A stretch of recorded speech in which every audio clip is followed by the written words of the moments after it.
बड़े भैया राजीव भैया के भी बा। राजीव भैया के सहयोग आशीर्वाद हमरा ऊपर सही में मिलल बा कि आज गीत संगीत के क्षेत्र में हर जगह भगवान रूपी श्रोता हमारे कार्यक्रम के आनंद लेत बानी सभे। आज वही बड़ भाई के जन्मदिन के अवसर पे कुछ गीत संगीत गावे के मौका मिलल बा।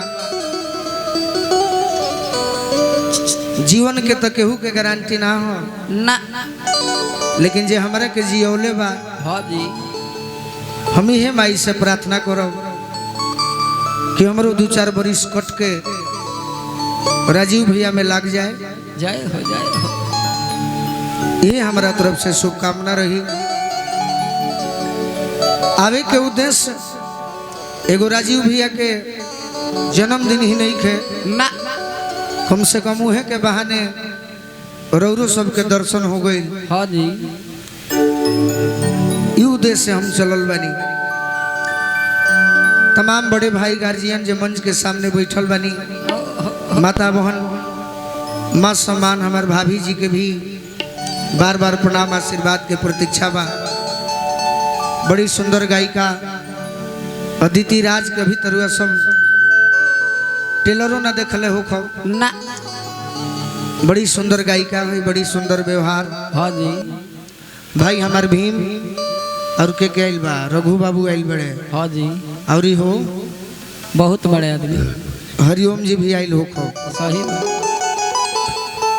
खेसारी लाल जी के शिष्य हमें टेनी लाल यादव, टेनी ला, ये जौन प्रोग्राम को दी है मैं जाने का मार्केट खराब बा। सही बात।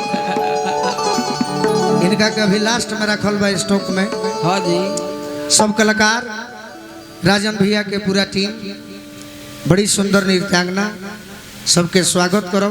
अति सुंदर। चंदन पांडे जी यूट्यूब वाले भाई के स्वागत बा।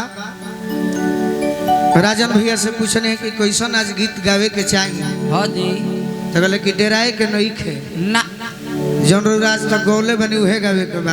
हाँ जी, वो में कुछ नया बात रही वाह, तो पहले भजन से शुरुआत करो, ओकरा बाद भाई लोग जौन जौन कही आज उहे होई। उहे होई। चली तो फिरोज भैया